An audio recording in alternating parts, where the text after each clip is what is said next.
আসসালামু আলাইকুম সবাইকে। আশা করি সবাই ভালো আছেন। লিডম্যান আইটি অ্যান্ড ইংলিশ ইনস্টিটিউটের পক্ষ থেকে আপনাদের সবাইকে স্বাগতম। আমি আছি আপনাদের সাথে Saima Akter, mentor of computer office program. আজকে আমরা এক্সেলের কাজ দেখব, তো আশা করি আপনারা ভিডিওটা শুরু থেকে শেষ পর্যন্ত দেখবেন। এক্সেলে সর্বপ্রথম আমরা যদি উপরে দেখি, আমি এটি 2016 ব্যবহার করছি। সর্বপ্রথম এখানে উপরে কিছু শর্টকাট অপশন আছে এবং এখানে আছে বুক 01 এক্সেল। বুক 01টা হচ্ছে আপনি আপনার ফাইলটা বা শিটটাকে যে নামে সেভ করবেন ওটাকে ওই নামটাই এখানে শো করবে। আমি এখানে এটাকে বুক 01 দিয়ে সেভ করছি, এই জন্য আমাকে এই নামটা এখানে শো করছে। এবং এখানে একটা অপশন আছে সার্চ, এখান থেকে আপনি আপনার যেটা প্রয়োজন এখান থেকে যে কোনো অপশন সার্চ দিয়ে নিতে পারবেন। যেমন আমি যদি এখানে লিখি চার্ট, নিচে চার্ট চলে আসছে, এভাবে আপনি চাইলে সার্চ দিয়ে নিতে পারেন। এরপর এখানে একটা অপশন আছে রিবন ডিসপ্লে অপশন, এখান থেকে আপনি আপনার ট্যাবস শো আনহাইড করতে পারেন, হাইড করতে পারেন, এভাবে করে কাজ করতে পারবেন।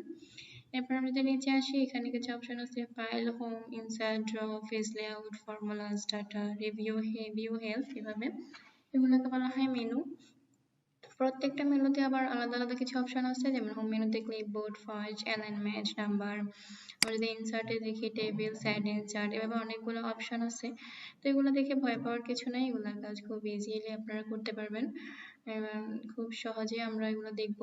এগুলোকে প্রত্যেকটাকে বলা হয় রিবন, এই প্রত্যেকটা অপশনকে বলা হয় রিবন। হোমের যে অপশনগুলো আছে কিবোর্ড, ফন্ট, অ্যালাইনমেন্ট, এভাবে সবগুলোকে বলা হয় রিবন। ইনসার্ট থেকে আমরা বিভিন্ন কাজ করতে পারবো এখান থেকে। এবার পেজ লেআউটটা আমাদেরকে প্রিন্ট করার ক্ষেত্রে অনেক বেশি সাহায্য করে, এখান থেকে আমরা এটা ব্যবহার করতে পারবো। ফর্মুলাস থেকে আমরা বিভিন্ন ফর্মুলা ব্যবহার করতে পারবো এক্সেলের ক্ষেত্রে। এখানে বিভিন্ন ফর্মুলা দেওয়া আছে, ইঞ্জিনিয়ারিং কার্ভস, ইনফরমেশন, এভাবে অনেকগুলা ফর্মুলা আমরা এখান থেকে নিয়ে কাজ করতে পারবো।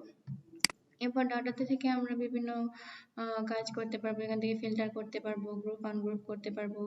রিভিউটা হচ্ছে এখান থেকে এটি আমাদের কাজে শতভাগ নিশ্চয়তা প্রদান করতে অনেক সহায়তা করে, এখান থেকে আমরা আমাদের কাজকে নিশ্চিত করতে পারবো।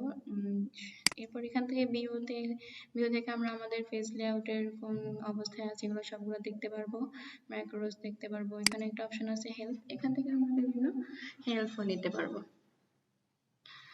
এরপর এখানে একটা ফাইলে যদি যাই, এখানে দেখি নিচে কিছু অপশন আছে new, open, info, save, save age, এখানে অনেকগুলো অপশন আছে, এগুলো থেকে আমরা বিভিন্নভাবে কাজ করতে পারবো। এখন আমরা যদি নিচে আসি, এখানে একটা অপশন আছে, এটা হচ্ছে ফর্মুলা বার। এবার এখানে একটা যে অপশন আছে এটাকে বলা হয় নেম বক্স। এবং আমরা যদি নিচে আসি, এখানে এগুলাকে বলা হয় কলাম, এবং এইদিকে যে ঘরগুলা এগুলাকে বলা হয় রো। আবার এই প্রত্যেকটা ঘরকে বলা হয় সেল, এগুলা এক একটা সেল। তো কলাম এবং রো এর সমন্বয়ে এই পুরো শীটটাকে বলা হয় স্প্রেডশিট। স্প্রেডশিট অর্থ হচ্ছে ছড়ানো পাতা। আবার এখানে যে লাইনগুলো দেখা যায় এগুলোকে বলা হয় গ্রিড লাইন।